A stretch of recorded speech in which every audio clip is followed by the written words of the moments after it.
Good afternoon. How's everyone doing?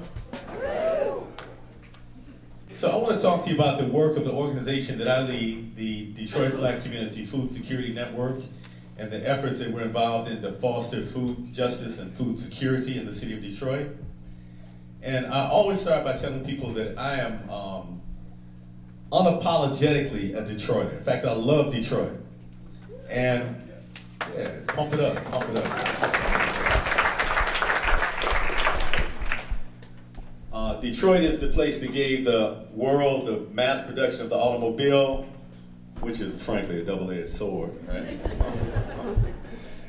In fact, the internal combustion engine might have been one of the worst things ever to happen to humanity. But again, I mean, it's created, great mobility for people, and it created wealth for some people, and it's had extremely detrimental impact on the environment, though. Detroit is also the home of Verner's Ginger Ale. It's the home of Betty Bebop Carter, and home of the Motown sound. Y'all know anything about that? But also, it reflects much of what's wrong with post-industrial American cities. And if you can see that photo, in the background is what's now called the world headquarters of GM, the Renaissance Center. And in the foreground is one of many abandoned factories in the city of Detroit. So that kind of, in a sense, represents the duality that exists in the city of Detroit now. Detroit's population declined from a high of about 2 million in 1950 to about 713,000 according to the 2010 census, 81% of whom are African American. Detroit's unemployment rate is at least twice the national average consistently. In 2009, Detroit Mayor Dave Bing said that Detroit's unemployment rate is probably close to 50%. Consistently, it's 25, 26, 27, 28% officially.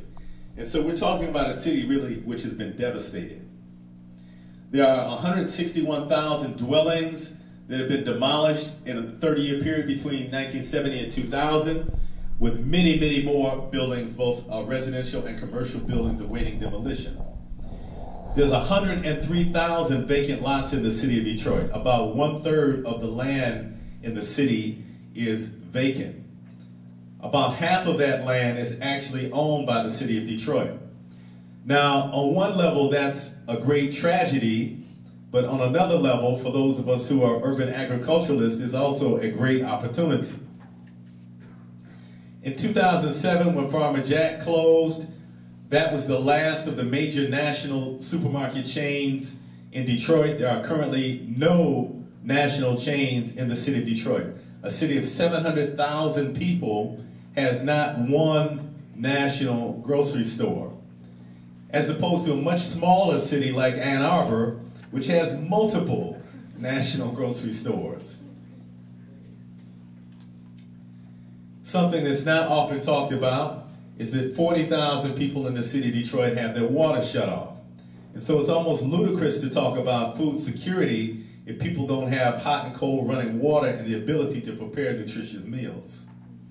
Water is also one of the new battlefronts. In addition to food and the control of land, water is one of the looming battles that we will continue to fight over the next several decades. In a word, Detroit is food insecure. I want to talk to you about the response of one community organization, the group that I head, the Detroit Black Community Food Security Network. We have several programs, the Detroit Black Community Food Security Network. We have a youth program called the Food Warriors Youth Development Program, where we work with children to teach them about the advantages, the benefits of sustainable agriculture. And we teach them both the theory of it and also practical hands-on experiences where they're creating school gardens. But we also teach them about the dangers of the current industrial food system that provides the vast majority of our food, the dangers of monocropping and the dangers of CAFOs and all the other negative things associated with the industrial food system. We also have them begin to look at their own communities and do food mapping within their communities so that they can get a grip of really what's happening in their own neighborhoods. We also we kind of take a whole systems approach, because we think it's important that we not only grow food, but that we have some control over all the aspects of the food system that impact our community. And so retail sales is one of those areas that we're seeking to have impact in. And so we have right now a once-a-month buying club called the Ujamaa Food Buying Club. Ujamaa is a Kiswahili word which actually has an Arabic root, which means cooperative economics. The root of the word really is family. Jamaa, that's right. Family. And so within your family, you know, kind of you make sure everybody's needs are provided for, and people, you know, do what they're able for the collective. And so that's where this term Ujamaa comes from. It was popularized in Tanzania by the first president of Tanzania, Julius Nyerere, who created several what was called Ujamaa villages that were growing their own food and trying to be self-sufficient. And so that model of cooperative economics has been imported to the United States by many of those studying the African independence movements. We have a lecture series at the Detroit Public Library called the What's for Dinner lecture series that runs every other month from April through October. And we also participate in and provide leadership for an initiative called Undoing Racism in the Detroit Food System. For the last 2.5 years, we've had monthly gatherings in Detroit. We have about 50 people turn out per month where we examine how race impacts the food system. We do what we call a power analysis and really look at how race impacts those who have power and those who have influence. And I'm not just talking about within the dominant food system, but racism manifests itself within this good food revolution as well. And so we need to look critically at ourselves and make sure that as we're building a movement for equity, that we're not replicating the same inequalities that exist within the larger food system. So once a year we have a two-day training, intensive training, anti-racism training, where we look at this whole concept of race and how it has evolved in American society, how it impacts whites, how it impacts people of color, and we look at some of the things that we can do to mitigate the impacts of those things. One of the things that the Undoing Racism group is involved with right now is the support of Metro Foodland Store, which is currently the only black-owned grocery store in the city of Detroit. And it is now threatened because a Myers is moving into an area that was a Detroit public school that has been closed, will be torn down. And as the Myers moves in, it now threatens the survival of this sole remaining black grocery store in the city of Detroit. So the Undoing Racism effort is mobilizing people to support Metro Detroit Foodland. Our largest project and our most labor-intensive project is D-Town Farm. And when Laura introduced me, she said it was a 4-acre farm.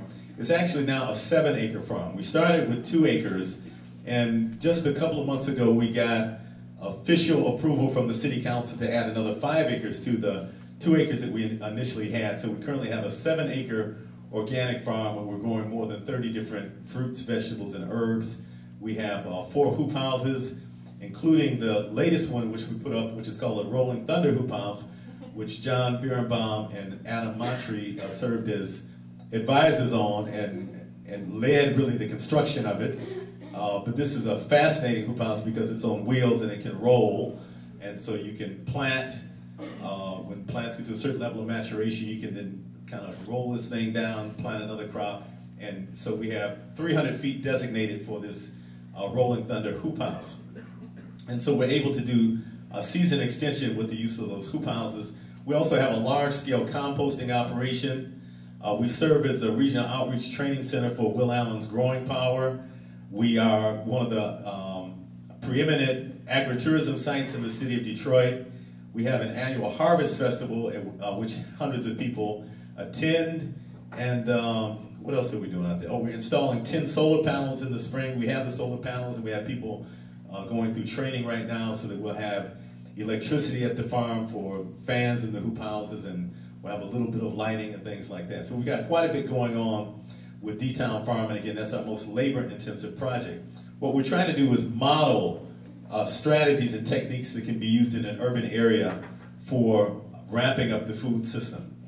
We're not expecting that everyone will come out and say, well, I want to do a 2-acre farm, but we're hoping that when people visit our farm, they say, well, maybe I can do this on a smaller level in my backyard, or maybe I can do this in the vacant lot next to our house. So we're not trying to own the food movement, but we're trying to serve as a catalyst to get other people involved and to model again some of the techniques which they can use.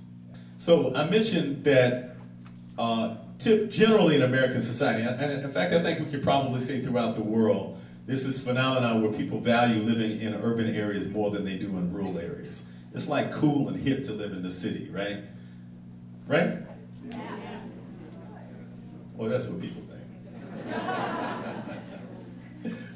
And so, throughout the world, you have people leaving rural areas and coming into the urban areas, and oftentimes living in extreme poverty in urban areas because of the allure of the city. And so, that's a universal phenomenon throughout the world. But for people of African descent in the Western Hemisphere, we have a particular challenge. And that is because of the experiences of slavery, sharecropping, and tenant farming. Well, really, sharecropping is a type of tenant farming. But because of those experiences where, for us, agriculture meant working for somebody else, to enrich somebody else, most black folks don't want to have anything to do with this. And so, you know, a lot of folks ran from the South leaving this kind of thing. And so now trying to convince them to get back into it can be challenging. And so part of our work as an organization is to reframe agriculture work as an honorable work, particularly for people of African descent. Now, I work closely with a mentor of mine in Toronto, Anand Laloli, who is from Guyana and works primarily with young people from the Caribbean who moved to Toronto. He has the exact same experience that I've had in Detroit, which is that typically within the first half an hour of working with black youth who are working on a farm or in a garden, there's some reference made to slavery.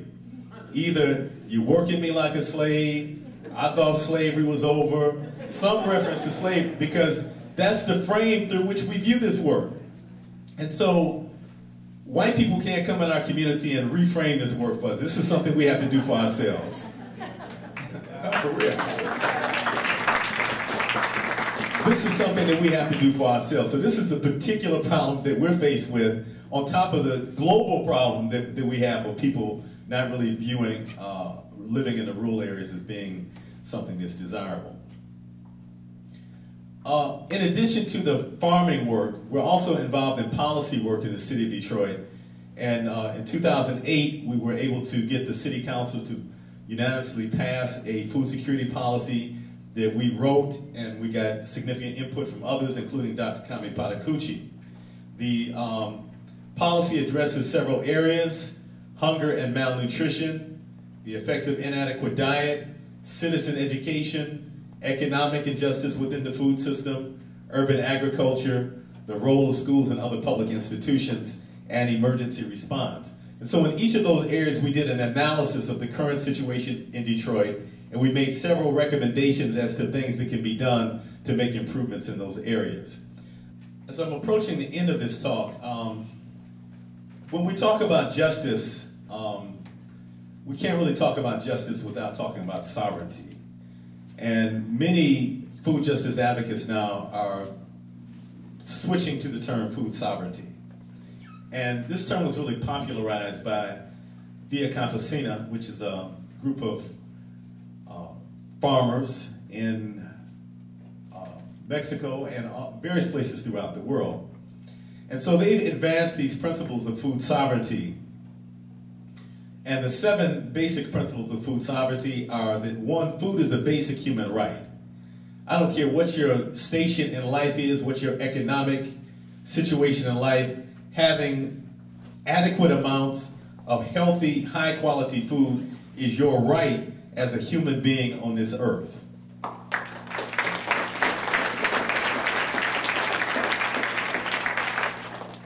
Land reform. We talked in the workshop that I led just before the lunchtime. A gentleman raised the question, in fact, this guy right here.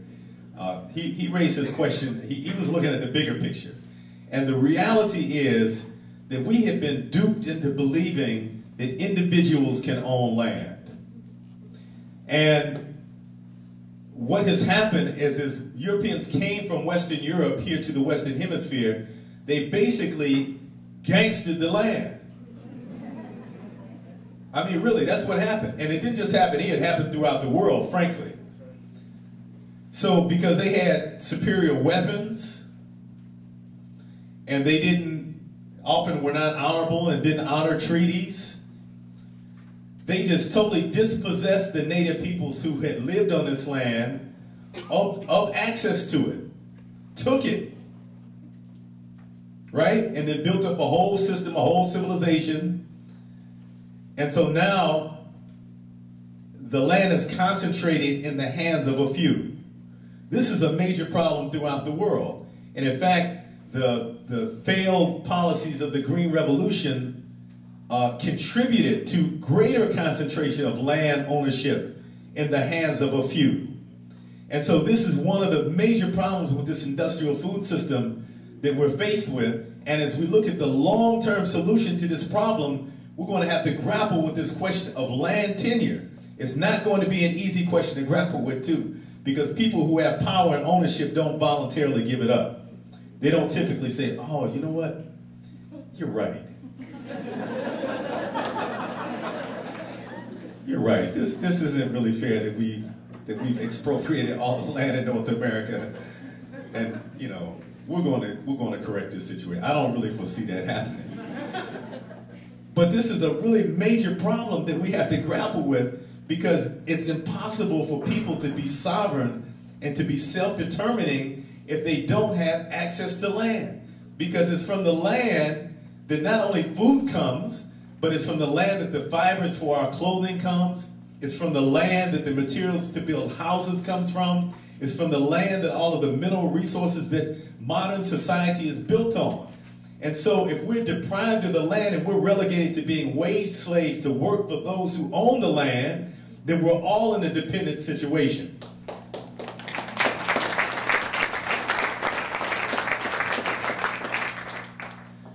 Protecting natural resources. Clearly, environmental stewardship has to be part of this movement for sustainable food. We can't continue to sustain human life with the abuse of the earth as we have done. We can't be short-sighted and just looking at profit in the short term. We have to look at how we really preserve our mother, the earth, not only for ourselves, but for the generations to come. It's our responsibility as human beings. You know, some religions say, and I'm not really a religious person, but some religions say that human beings are the vice regents of the earth or whatever, right? We have this supposedly free will, and some people think we have higher intelligence than other animals, and you know, so we have this responsibility to make sure that we steward the earth in such a way that all of the inhabitants, the plants, the animals, and us, that we have a healthy future. Reorganizing the food trade. You know, there are many who think that food shouldn't be commodified at all. And I'm not quite sure how we get from where we are to where we need to be. But clearly, the current trade policies which favor Monsanto and ADM and Cargill are very detrimental to all people throughout the world. The only people they're benefiting from, that benefit from it, are the people who stuff these huge mega profits in their pockets. And so we have to turn this whole thing on its head, right? And make sure that food as a human right is what is affirmed, not people making huge profits off of food grown on land that they've stolen from somebody else.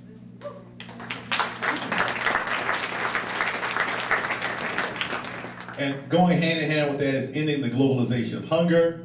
Number 6 is social peace. Clearly, one of the things that causes conflict in the world is people not having enough. And the reality is there's an abundance on the earth. Hunger is not caused because there's not enough food on the earth. Hunger is caused because of political and economic reasons. Now, but having said that though, we're faced with some very real challenges as the population of humanity continues to explode. because we're going to have to come up with some really innovative ways to feed this exploding human population while at the same time using less water and energy than we're currently doing. Because again, the methods that we're using currently are not sustainable. And finally, democratic control.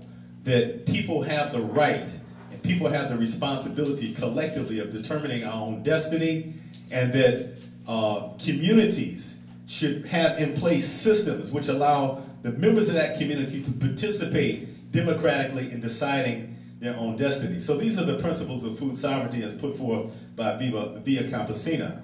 Embedded in that definition of food sovereignty are concepts of food security. If those principles are enacted, people are food secure. If those principles are enacted, we have food justice. And if those principles are enacted, we have environmental stewardship. Just a couple other things I want to examine before I close. One is the economics of food, and this is dealing in the short term. In cities like Detroit, it's unjust that communities do not derive economic benefit from the money that we spend on food. Right now in Detroit, millions and millions of dollars are spent on food every day, but the vast majority of that money leaves our community through wealth extraction strategies. It does not circulate within our communities to create jobs, empowerment, and ownership. It leaves our communities and goes into the pockets of people who typically don't live in those communities. So we need localized food systems that empower local communities and allow those communities to derive benefit from the wealth that's generated from the money that they spend on food. And I know I'm talking to the choir when I say that.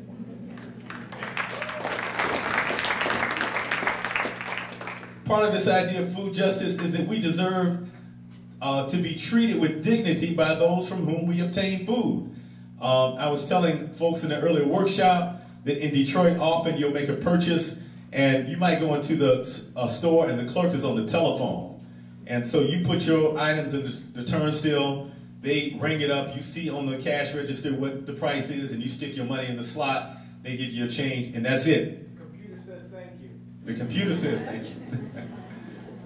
That's it. No human interaction. No thank you, ma'am, come again. No, we appreciate you. None of that.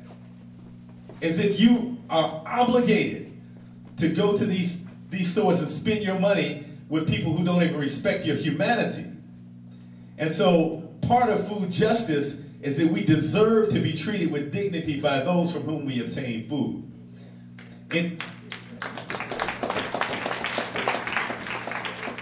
In Detroit, we have a very large problem in many of the stores where black women go into stores to buy eggs, juice, bread, and when they get to the counter, the clerk behind the counter says something like, "Hey, baby."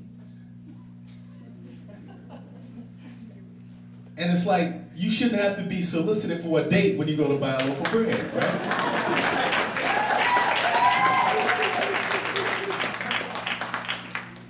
Often in Detroit, children are suspected of being thieves just because they're children, right? Black men are targeted, and this is something I experienced myself. Not something I read about. It's not something I did a search of the research. What's that called when researchers literature? What do you all call it? Yeah, literature review. This is not from a literature review. This is from my experience. I mean, when you walk into stores and the owners suspect you of being a thief, it's like, you just want to go in and get your food, and you're not going in to steal. So stores also need to be engaged in the communities in which they're making this profit from, not just extracting the wealth and leaving, but circulating some of that wealth, creating benefit for the children in the neighborhood, helping to elevate the community in which they survive and which allows them to stay in business. Now, most importantly, food work is a lens through which we can help people to see the larger social justice movement. Because the reality is that food insecurity and food injustice are not disconnected from the other types of injustice in society. In fact, the root causes of women being oppressed are the same root causes for food insecurity.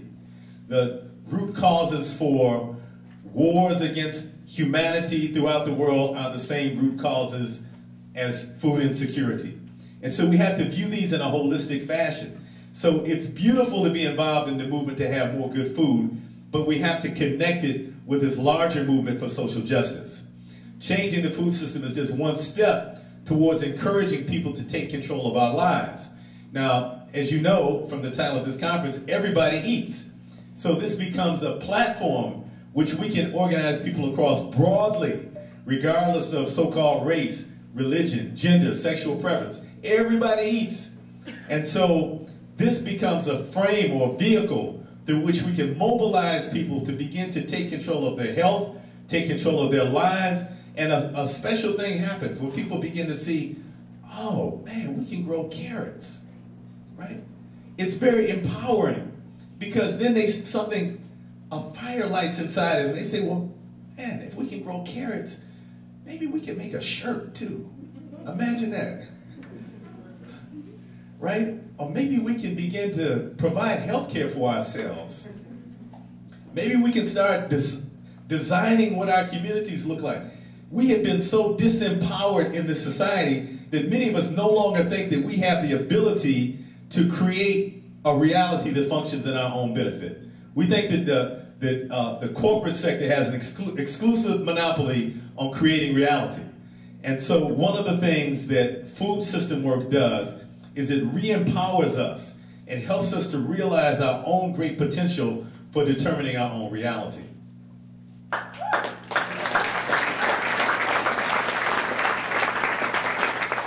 So in closing, one of the responsibilities we have is raising our consciousness and raising the consciousness of others about the root causes of poverty, hunger, and oppression, because as long as we're looking at kind of the symptoms, we'll never really solve the problem.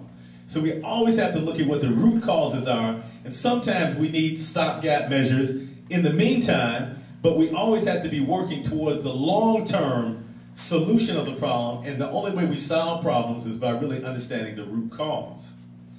So in the words of one of my favorite hip-hop groups, and y'all might not know anything about this, a group called Dead Prayers.